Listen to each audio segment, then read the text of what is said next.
The morning sun rose over New Hebron just like it had for the past 20 years.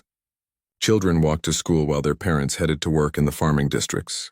The colony had grown from a small settlement to a thriving city of 2.3 million people. Nobody expected this day would be their last. Commander Sarah Chen sat in the captain's chair of the patrol ship Defiant, drinking her morning coffee. Her crew was running routine checks near the edge of the system. It was boring work, but somebody had to do it. Earth had been part of the Galactic Council for 15 years now, and most aliens still treated humans like children who had just learned to walk. Sarah did not mind too much. Humanity was new to space, and the other races had been traveling between stars for thousands of years. The Krell Dominion alone had controlled their sector for over 3,000 years. They were reptilian creatures, tall and covered in dark scales with eyes that never seemed to blink. They made Sarah uncomfortable, but the Council promised peace between all member species. That promise died at 9:37 in the morning. The sensor officer shouted a warning. Sarah spilled her coffee as she jumped up.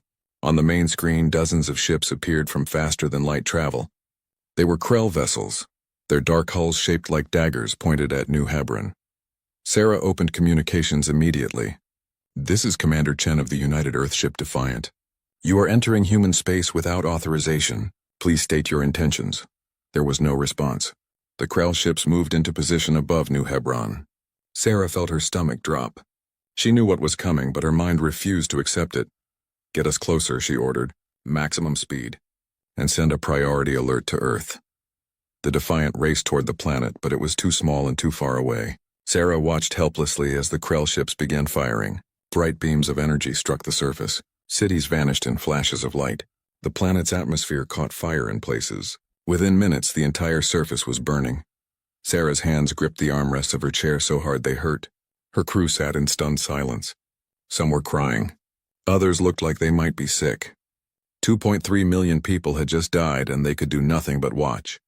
The Krell ships finished their work and began turning toward the Defiant. Sarah's tactical officer reported that they were being targeted. 3 Krell cruisers broke formation and headed their way. "Prepare for emergency jump," Sarah said. Her voice sounded strange in her own ears, hollow and distant. "Get us out of here, now." The Defiant's faster-than-light drive activated just as the Krell fired. The ship shook violently and alarms blared throughout the bridge. They had taken a glancing hit, but they had escaped. Sarah ordered the crew to record everything their sensors had captured. The galaxy needed to see what the Krell had done. The journey back to Earth took 3 days. Sarah spent most of that time in her quarters, staring at the walls. She had joined the fleet to explore the galaxy and meet new species. She had not signed up to watch millions of people die. Every time she closed her eyes, she saw New Hebron burning. When the Defiant reached Earth, Sarah was summoned immediately to United Earth Government headquarters. She stood before the Council of Nations and played the recording. The chamber fell silent as the leaders of Earth watched New Hebron die. Some looked away. Others wept openly. When the recording ended, the room erupted in shouting. "This is an act of war," the Chinese representative declared. "We must respond with force," agreed the American president. "Against the Krell Dominion?" The European Union chancellor shook her head. "They have thousands of ships. We have barely 200. This would be suicide." Ambassador Yuki Tanaka, Earth's representative to the Galactic Council, reported from the Council station. The Council had held an emergency session. The Krell representative had called the attack a population management action in response to human expansion into contested space. New Hebron had been in human territory for 2 decades, but the Krell did not care about such details. The Council had voted to express their deep concerns about the situation. They encouraged both sides to pursue diplomatic solutions. Not a single species voted to condemn the Krell or sanction them. The Krell Dominion was too powerful, and humanity was too new and too weak to matter. Ambassador Tanaka's message ended with her own opinion. "We are alone in this. The Council will not help us. If we want justice for New Hebron, we must take it ourselves." Sarah was promoted to captain and given command of a new ship, the Vengeance. She did not feel honored. She felt angry. The United Earth government was moving into what they called total mobilization. Every factory was being retooled. Every shipyard was working around the clock. Retired military officers were being called back to service. Admiral Marcus Webb addressed the fleet in a message broadcast to every military installation. He was an old man with silver hair and tired eyes, but his voice was strong. For 15 years, we tried to be good neighbors in the galaxy. We followed the rules. We sought peace. The Krell have shown us that peace is only possible when you are strong enough to defend it. We were not strong enough. Our people on New Hebron paid the price for our weakness. He paused, and when he spoke again, his voice was hard as steel. That changes now. We will build ships. We will train soldiers. And we will show the Krell Dominion and every other species in this galaxy that humanity will not roll over and die. Because someone decided, we do not matter. The Krell struck first, but we will strike last. Sarah watched the speech from the bridge of the Vengeance.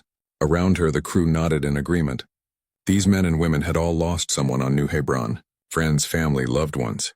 They wanted the same thing Sarah wanted. They wanted the Krell to pay.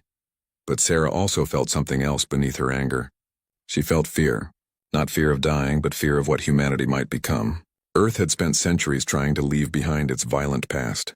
Wars had nearly destroyed the planet multiple times before humanity finally learned to work together. Now they were going back to war. And Sarah wondered if they would be able to stop once they started. She pushed those thoughts aside. New Hebron needed to be avenged. The Krell needed to learn that humans were not prey animals to be culled when convenient. Whatever it took, whatever it cost, humanity would make sure this never happened again. The Vengeance finished its shakedown cruise and was declared ready for combat. Sarah received her orders. She would lead a small fleet to the Krell border and begin what Admiral Webb called aggressive reconnaissance. Sarah knew what that really meant. They were going hunting. As the Vengeance jumped into faster-than-light travel, Sarah looked at the empty space where New Hebron had been. The colony was gone, but its memory would live on. Every human in the fleet carried that memory now. It drove them forward, pushed them past their fear, and gave them purpose. The Krell had struck first. They had done so thinking humanity would beg for mercy or hide behind the useless Galactic Council. They were about to learn how wrong they were. Humanity was coming, and they were bringing the one thing the peaceful galaxy had forgotten. They were bringing war. Captain Sarah Chen stood on the bridge of the Vengeance and studied the tactical map. 6 other ships floated nearby in the darkness of space. They were all that remained of what had once been called the Third Exploratory Fleet. Now they had a new name. Admiral Webb had called them the Ghost Fleet, and their mission was simple: make the Krell pay. The target was a supply station on the edge of Krell territory. Intelligence reported it was lightly defended. Only 2 patrol ships and a handful of automated defenses. Sarah knew the real challenge would be getting in and out before reinforcements arrived. All ships report ready, her first officer said. Sarah nodded. Begin the attack. The Ghost Fleet dropped out of faster-than-light travel right on top of the station. The Krell were caught completely off guard. Human ships opened fire with everything they had. Missiles streaked through space. Railguns fired metal slugs at incredible speeds. The station's shields collapsed within seconds. The 2 Krell patrol ships tried to fight back, but they were not ready. One exploded when a missile struck its reactor. The other tried to run. Sarah ordered 2 ships to pursue it. The Krell ship was faster, but human missiles were relentless. It died 5 minutes later. The station itself was evacuated.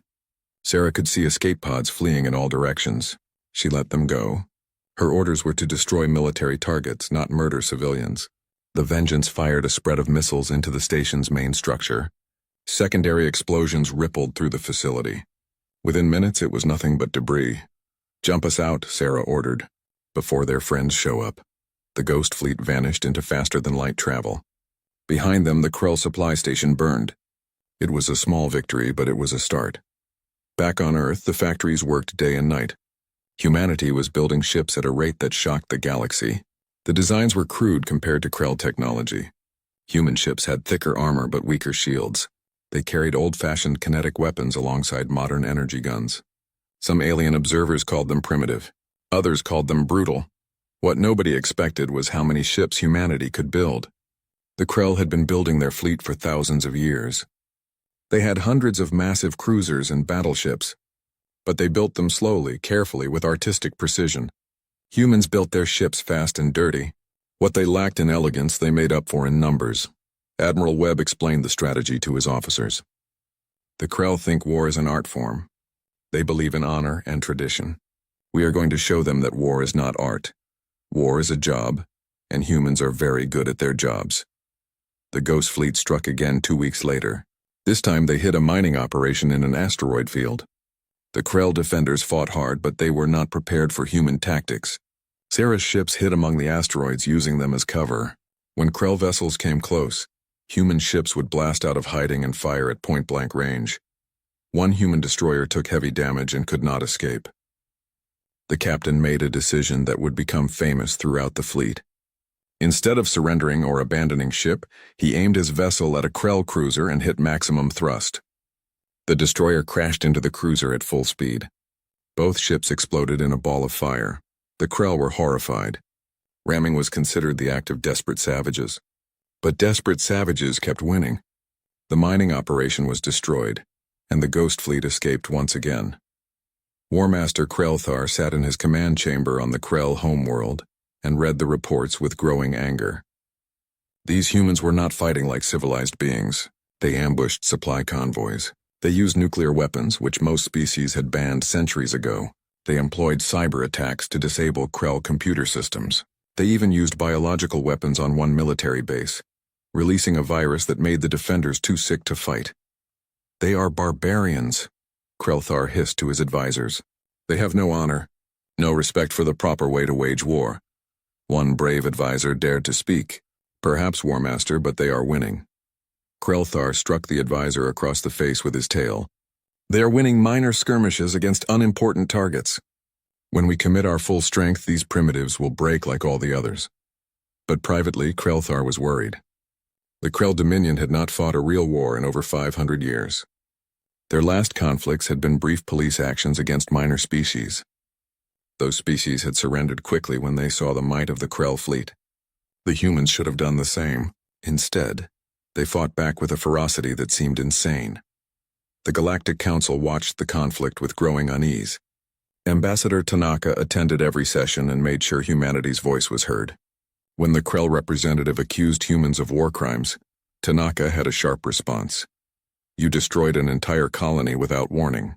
You killed 2.3 million civilians. You started this war. Now you complain that we fight back too hard? She looked around the chamber at the other species. Where were all of you when New Hebron burned? We asked for help. We asked for justice. You gave us nothing but words. So we will give you results. The smaller species in the council began to whisper among themselves. For thousands of years they had lived under the shadow of the great powers. Species like the Krell could do whatever they wanted, and nobody dared to challenge them. Now humanity was challenging them, and the humans were not losing. The Nexari Collective, a species of traders and merchants, approached Ambassador Tanaka in private. They offered to share intelligence about Krell ship movements and supply routes. In exchange, they wanted human protection for their trade convoys. Tanaka agreed immediately. With Nexari intelligence, the Ghost Fleet became even more effective. Sarah's ship seemed to appear out of nowhere, strike fast and vanish before the Krell could respond. Supply lines were disrupted. Military outposts were destroyed. Krell ships began traveling in larger groups for safety, which only made them easier to track. After 6 months of raids, Admiral Webb called Sarah back to Earth. She expected to be given a new assignment or perhaps a medal. Instead, Webb showed her the plans for a massive offensive. We have been stinging them like insects, Webb said. Now it is time to show them we can bite.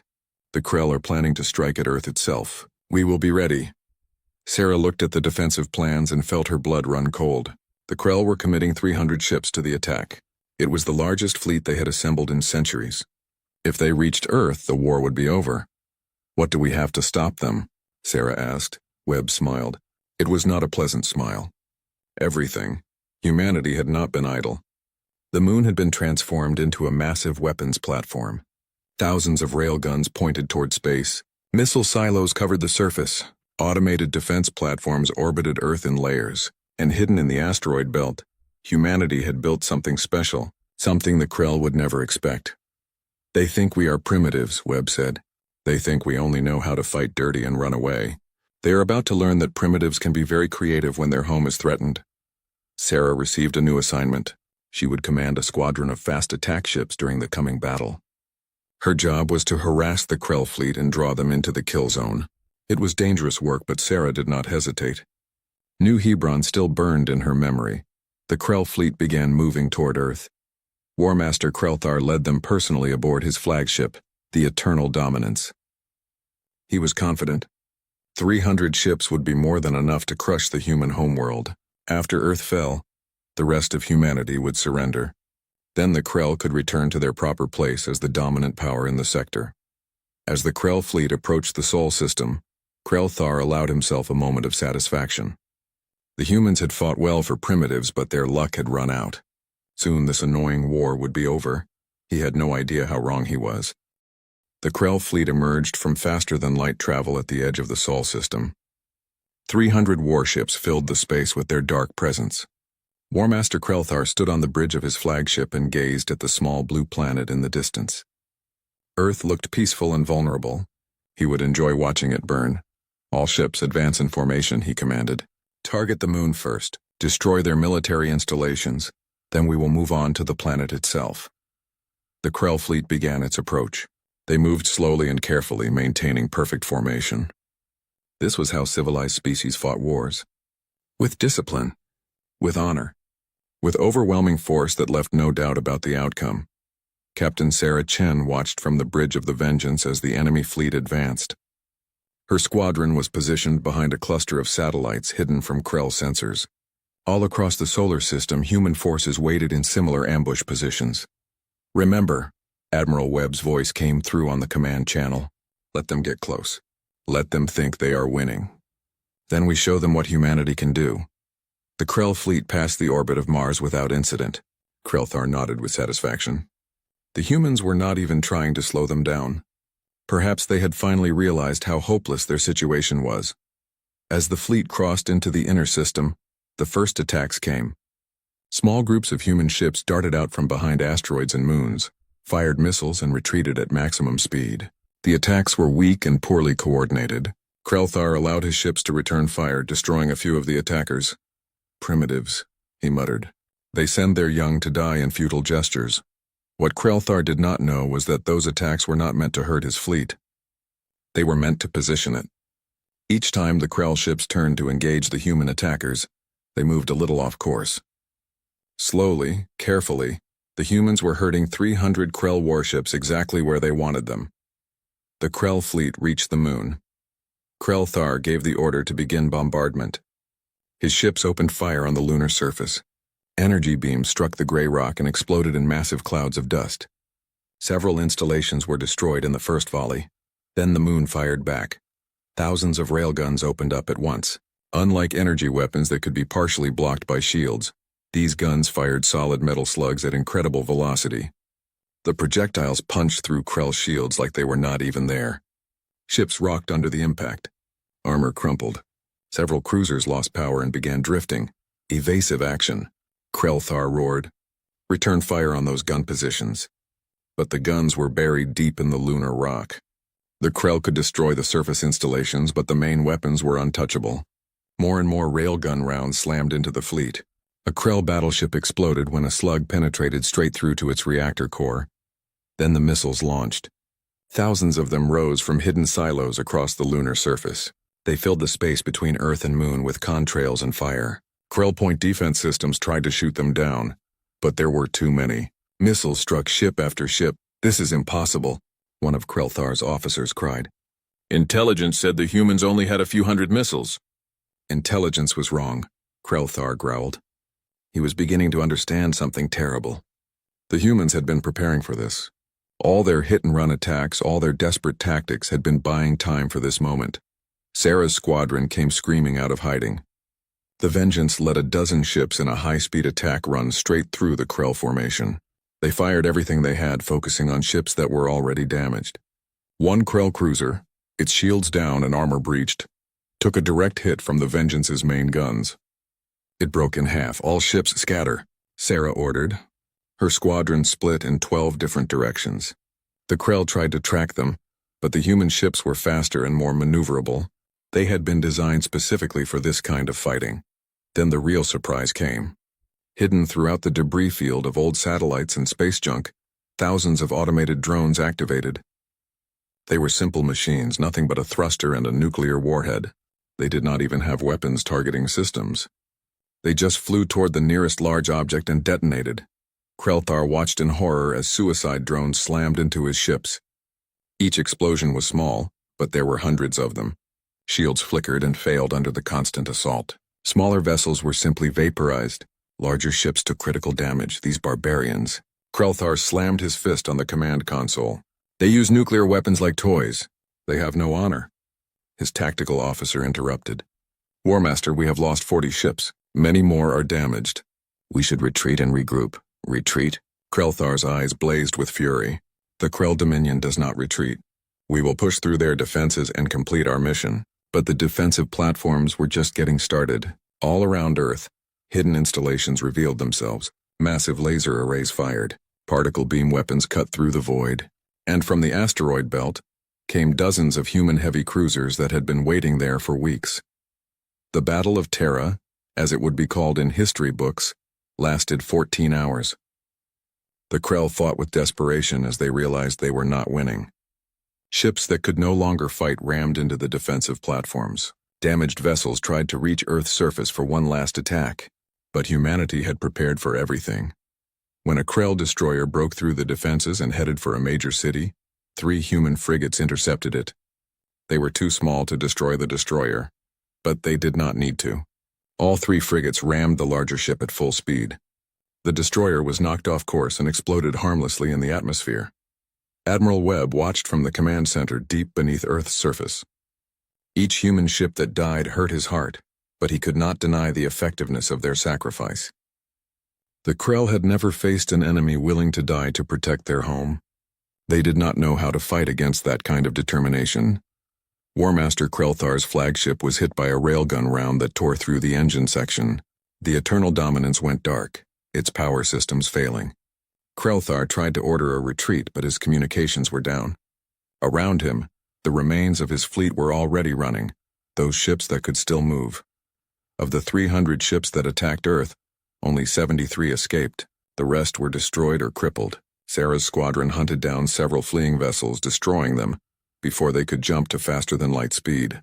When the last Krell ship vanished into the darkness, a cheer went up across the human fleet. But there was no celebration on Earth. The victory had cost 200 human ships and over 50,000 lives. The moon's surface was scarred with craters. Several orbital platforms had been destroyed, and Krelthar's flagship still floated in space, its crew trapped inside. Admiral Webb made a decision that would shock the galaxy. He ordered Krelthar taken alive. Human Marines boarded the crippled flagship and fought their way to the bridge. The War Master tried to fight, but he was old and wounded. The Marines stunned him and brought him back to Earth in chains. Ambassador Tanaka immediately called for an emergency session of the Galactic Council. When the council assembled, she stood before them with War Master Krelthar in a containment field beside her. "This is the leader who ordered the destruction of New Hebron," Tanaka said. Her voice was cold and hard. "This is the commander who brought 300 ships to destroy Earth. We captured him. We could have killed him, but we did not. Do you know why?" The council chamber was silent.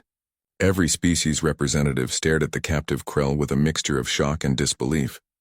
The Krell were supposed to be unstoppable, yet here their greatest war master stood in chains, defeated by the species everyone had called primitive. "We spared him because we are not monsters," Tanaka continued. "We fight to defend ourselves, not to commit genocide. But make no mistake, the Krell started this war. They thought we would be easy victims. They were wrong." She activated a holographic display. It showed footage from the battle. The council watched as the Krell fleet was torn apart. They saw human ships sacrifice themselves. They saw the brutal efficiency of humanity's defenses. Many representatives looked away, unable to watch the carnage. "You call us barbaric," Tanaka said. "You call us primitive. But when the Krell came to destroy us, where were you? You did nothing. You said nothing. So we did what we had to do. We survived. And now the Krell will learn what it means to lose." 3 council species stood up and demanded that humanity be punished for excessive force. But for the first time in thousands of years, the smaller species found their voices. Representatives from a dozen minor civilizations spoke in support of humanity. They talked about living in fear of the great powers. They spoke of injustices they had suffered in silence. The vote was close, but the council did not condemn humanity. Instead, they agreed to establish tribunals for war crimes. Krelthar would be the first to stand trial. The Krell Dominion's allies quietly began distancing themselves from the conflict. Sarah Chen sat in her quarters aboard the Vengeance and watched the news broadcasts. The galaxy was changing. Humanity had proven that the old powers could be challenged. But Sarah felt no joy. She thought of all the people the Krell Dominion was in chaos. After the disaster at Earth, their military command structure had collapsed. War Master Krelthar was in human custody. More than 200 ships and their crews were lost. For a civilization that had not known defeat in 1,000 years, the shock was overwhelming. Admiral Marcus Webb stood before the United Earth government and presented his plan. It was called Operation Hellstorm, and it was designed to do one thing, and the Krell's ability to make war forever. "We cannot stop now," Webb said. "If we show weakness, the Krell will rebuild and attack again in 10 years or 20 or 50. We must make sure they never threaten anyone again." Some government representatives argued against the plan. They said humanity had already proven their point. The Krell had been defeated. Why continue the killing? But others remembered New Hebron. They remembered 2.3 million people who never got a chance to defend themselves. The vote was close, but Operation Hellstorm was approved. The human fleet, reinforced with newly built ships from the factories on Mars and Luna, prepared for the largest offensive in human history. They were not going to invade Krell territory. They were going to destroy every military installation the Krell had. Captain Sarah Chen was given command of the Ghost Fleet once again. Her mission was the most dangerous of all. She would lead a strike directly at the Krell homeworld, not to attack the planet but to disable their orbital defenses. If she succeeded, the Krell would have no choice but to surrender. Sarah gathered her squadron commanders in the briefing room. They all looked tired.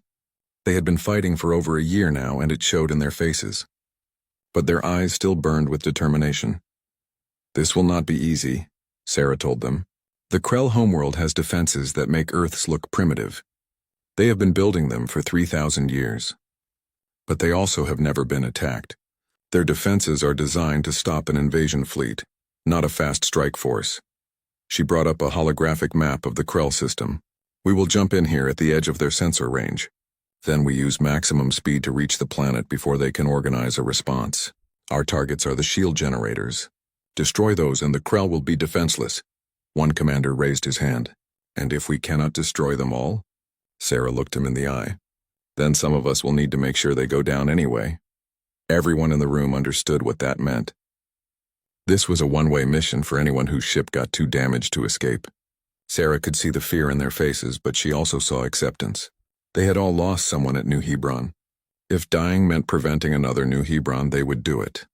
The Ghost Fleet jumped into the Krell system 3 days later. 20 ships appeared out of nowhere and accelerated to maximum speed. Alarms blared across every Krell military installation. The impossible was happening. Earth was attacking them. The Krell had 36 warships in orbit around their homeworld. They scrambled to intercept the human ships. But the humans did not slow down or try to fight. They just kept accelerating, dodging return fire and launching missiles at anything that got too close. Sarah's tactical display showed multiple Krell ships on an intercept course. All ships maintain formation. Do not stop for anything. If you get hit, keep flying until you reach the target or you cannot fly anymore. The first human ship took a direct hit from a Krell battleship. Its shields collapsed and the hull was breached in a dozen places. But the captain kept the engines running. The damaged ship limped forward, trailing debris and atmosphere until it reached the nearest shield generator. Then it rammed the structure at full speed. The explosion took out the generator and the ship. 1 down. 7 more to go. Sarah's Vengeance led the charge toward the main shield complex. Krell fighters swarmed around them like angry insects. Point defense guns shot down dozens, but more kept coming. The Vengeance's shields were taking heavy damage. Sarah could smell burning circuits from the overloaded systems. "Give me everything," she shouted to her engineering team. "I need full power to weapons." The Vengeance fired its main guns at the shield generator. The first shot was absorbed by the generator's own shields. The second shot cracked them. The third shot punched through and hit the main structure. The generator exploded in a ball of blue fire. 2 down, 6 to go. All across the orbital zone, human ships were fighting and dying to reach their targets. A destroyer lost its engines but continued on momentum alone, using thrusters to aim itself at a generator. A frigate completely engulfed in flames crashed into a defense platform and destroyed both. Another ship, its crew dead and systems failing, was remotely piloted by AI into the final approach. Sarah watched as ship after ship sacrificed itself. These were not suicide attacks born from desperation. They were calculated decisions made by people who knew what they were dying for. Every generator destroyed was one less weapon the Krell could use against others. The Krell defenders fought with equal desperation. This was their homeworld. If they failed here, everything was lost. But they had trained for battles in space, not for enemies willing to turn their ships into missiles. The human tactics were insane, but they were working. Admiral Webb watched from Earth as reports came in. The Ghost Fleet was succeeding, but the cost was terrible. Of the 20 ships that went in, only 5 were still operational. The rest were destroyed or too damaged to fight. But they had taken out 6 of the 8 shield generators. Sarah's Vengeance was one of the ships still flying. Her hull was scarred and burned. Half her crew was dead or wounded. Life support was failing in 3 sections, but her engine still worked, and she had one more target to hit. All remaining ships concentrate on Generator 7, Sarah ordered. Hit it with everything we have left. 4 human ships converged on the target. They fired every missile they had. The generator's shields held for a moment, then collapsed under the barrage. The structure itself was heavily armored, but armor could not stop a ship traveling at combat speed. The destroyer, Relentless, its captain dead, and half the bridge crew injured, made the final run. Sarah watched as the ship crashed into the generator and exploded. Generator 7 went down, 1 left, but Sarah's tactical display showed bad news. Krell reinforcements were arriving from other parts of the system. In 10 minutes, the Ghost Fleet would be surrounded and destroyed. Vengeance to all ships, Sarah broadcast. We need to take out that last generator now. I am going in. Anyone who can still fly, follow me. 3 ships formed up behind the Vengeance. They were all damaged. They were all running on emergency power, but they were still in the fight. The small formation accelerated toward the final shield generator. Krell weapons fire filled the space around them. One ship took a direct hit and exploded instantly. Another lost half its hull but kept flying. Sarah's shields finally failed completely. Energy beams scorched the Vengeance's armor. Sarah, her first officer said quietly, "We are not going to make it." Sarah looked at the tactical display. He was right. They would not survive long enough to destroy the generator. Unless she did something drastic. All ships, this is Chen, break off and get out of here. That is an order. I am finishing this run. Captain, no. Her weapons officer protested. That is an order. Sarah repeated. Someone needs to tell Earth what happened here, now go. The 2 remaining ships peeled away and headed for the system edge. Sarah knew some of her crew would try to stop her. She locked everyone out of the helm controls. The Vengeance was under her command alone now.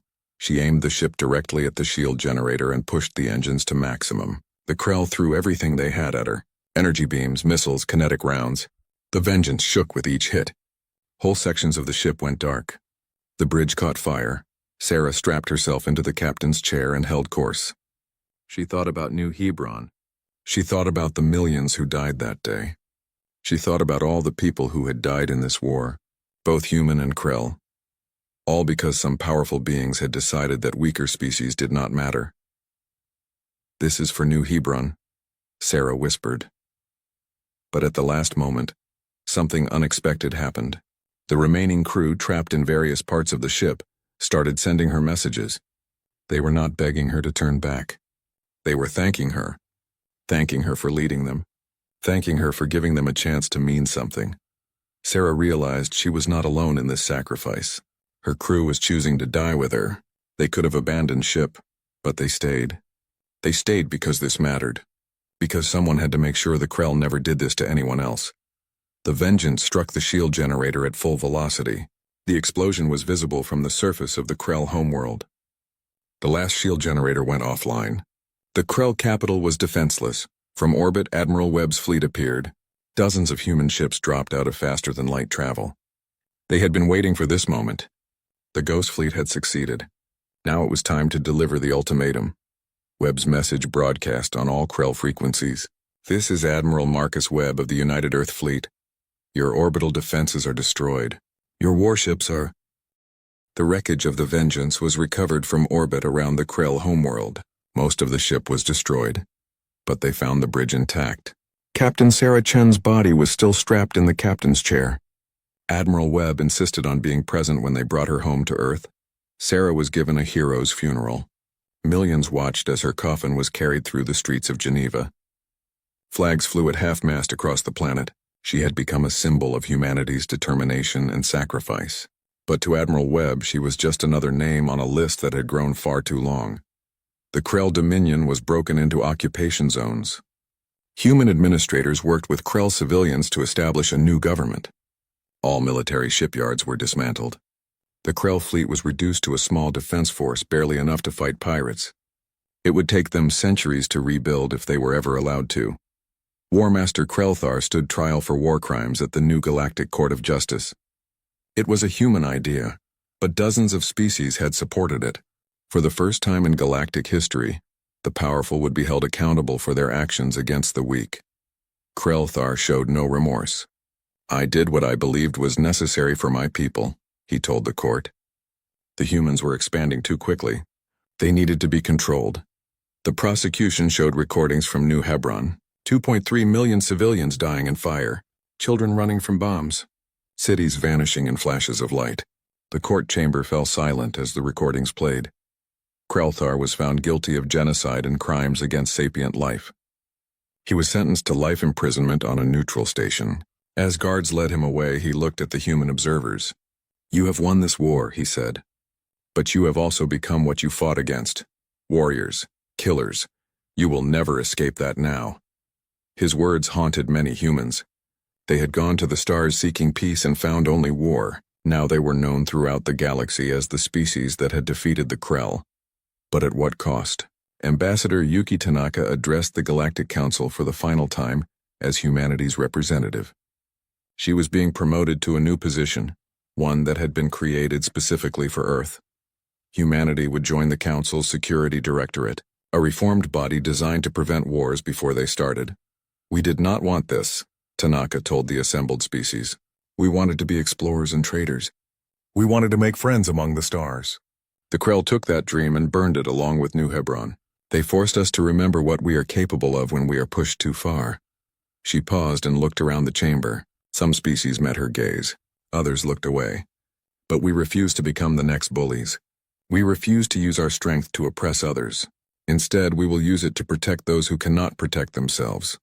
Any species, large or small, that faces aggression can call on Earth for help. We will answer." The council chamber erupted in debate. Some of the great powers objected to this proposal. They saw it as humanity trying to police the galaxy. But the smaller species, those who had lived in fear for generations, stood and applauded. For them, humanity's promise meant hope. The Nexari Collective was the first to sign a mutual defense treaty with Earth. Within months, 20 other species had done the same. Humanity began building new ships not for conquest but to patrol and protect. The phrase "protected by Earth" started appearing on trade routes and colony worlds. Admiral Webb retired after the war. He had done what he set out to do. The Krell were defeated and Earth was safe. But he could not forget the faces of all the people who had died under his command. Sarah Chen, the crew of the Relentless. The pilots who rammed their ships into Krell vessels. Thousands of names on a memorial wall that seemed to grow longer every time he looked at it. At his retirement ceremony, Webb gave a short speech. "We won the war, but we must never forget what war costs. Every person who died believed they were defending something worth dying for. They were right, but I hope humanity never has to make such sacrifices again. We fought so that others would not have to. Let that be our legacy." Earth began the long process of healing. The moon's surface was scarred with craters from the Battle of Terra. They decided to leave them as they were. Future generations would see those scars and remember the price of peace. A memorial was built at the site where New Hebron once stood. 2.3 million names were carved in stone. The human fleet continued to grow, but its mission changed. Instead of preparing for the next war, it focused on exploration and defense. Human ships escorted trade convoys through dangerous space. They responded to distress calls from mining colonies. They helped smaller species build their own defenses. The galaxy was changing. The old order, where the powerful did whatever they wanted, was breaking down. Species that had been silent for thousands of years found their voices. The Galactic Council became more democratic. New rules were established to prevent conflicts. And humanity, the species everyone had called primitive, was at the center of it all. But not everyone was happy with the changes. Some of the great powers watched humanity's rise with suspicion and anger. They had lost influence and prestige. They whispered among themselves about the need to correct the situation. Humanity's allies warned Earth about these whispers, but the United Earth government was not worried. Let them whisper, the new Earth president said.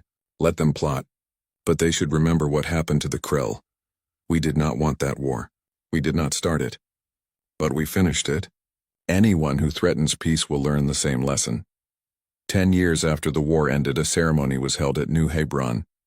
The memorial was completed, and survivors from across human space came to remember. Old veterans stood in silence, looking at names they recognized. Young children asked their parents who these people were and why they died. Among the visitors was a young Krell. She had been born after the war and had grown up learning about what her people had done. She approached the memorial hesitantly, afraid of how the humans would react. An old human veteran saw her and walked over.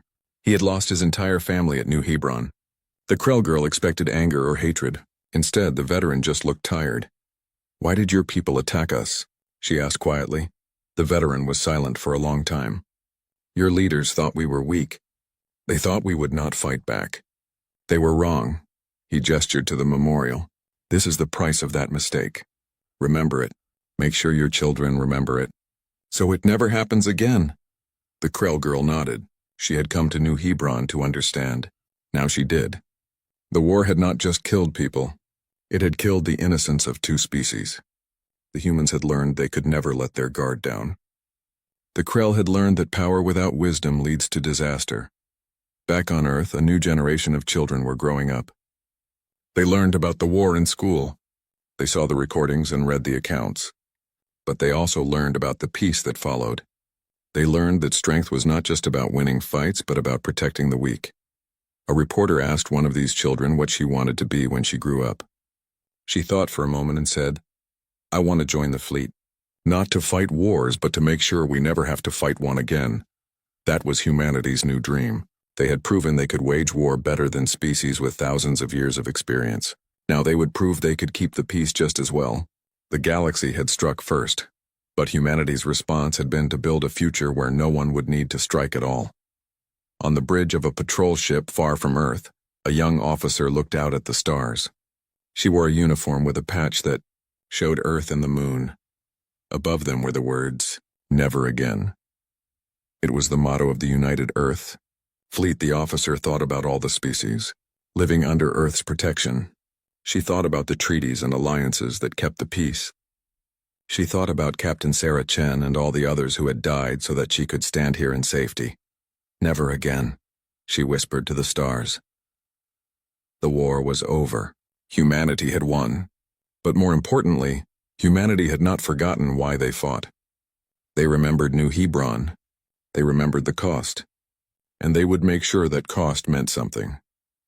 The galaxy had learned a hard lesson about humanity. They were not the strongest species. They were not the oldest or the wisest. But when pushed to the edge, when their homes and families were threatened, they would do whatever it took to survive. And now that the fighting was done, humanity would do whatever it took to make sure no other species had to learn that same terrible lesson. The aliens had struck first, thinking humanity would be easy prey. Instead, they woke a sleeping giant. And that giant, having proven its strength, now used that strength to guard the weak and keep the peace. That was humanity's true revenge.